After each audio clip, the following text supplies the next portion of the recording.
Is it spirit then? Is it energy? Is it moving? Does it Yeah. move within us? Is it part of who we are? Were we born with this energy to have the spirit within us, or is it something we get later on? Yes, and both, right? That in the same way that that consciousness precedes reality, I would say that ultimately it's like to flip the question almost on its inside out, the convex of it, right?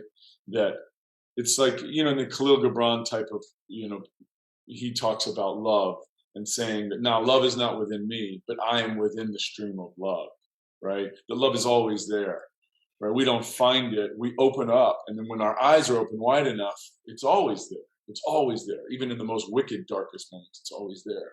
And the same thing, right, with spirit, that we evolve and we grow and we do things, and then we start to have a clearer awareness, and we think that we've discovered it. But actually, it was always there. It's allowing us to discover ourselves, so to speak, right? So you're trying to tell me, I think, and I kind of understand what you're saying, is that it's actually part of, it's a flow, and it's been going on a long time. It's part of the universe, and it's here, and it's there all the time. It's not something that, we just make every day. It's just constantly around us. It's going on. Is that what you're trying to say to me? Is it, am I getting it? Because I don't know. And I can, if I open myself up to it, I can be part of that, is what you're saying. Is that true? Yes, and further, I would say you can't not be a part of it because we are an aspect of it.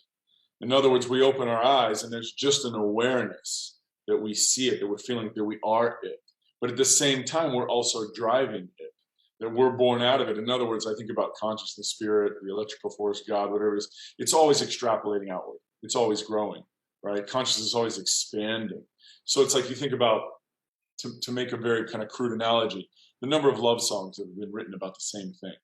And yet we have always a new love song, always a new love song, always a new poem, always a new painting, always a new movie, always a new, because we have to keep reiterating these things that we Yeah. know that are ineffable largely within us. But that as we grow and as complexity increases, yeah, in the cosmos, we have to keep expressing things. It's like a myth for a new age, a new myth. We have to keep looking at the thing and saying, we've grown in this way, we're changing in this way. That's spirit looking at itself, God looking at itself through us, through one another, saying, this is fun to expand and to grow. So in the same way that it is everywhere and that we are an aspect of it, it is also us, and it is growing, and we are driving that growth, Mm. right? Our deep impulses, our deep intuitions are the drives of God and spirit in order to connect. And that's why I think, intimacy is such a strong drive, right? Mm. The impulse to connect with human beings, as you were saying, before we started today, we walk down the street and the impulse is to shake hands, is to Mm. hug. These things are sacrosanct because that is the drive of God and spirit. Yeah. Not without roughness, not without crudeness, not without pain, not without et cetera. But the ultimate drive is to proliferate, and proliferate requires contact. Yeah. Mm. That contact is woven into our molecular being from the Big Bang and every Big Bang prior to this one, right?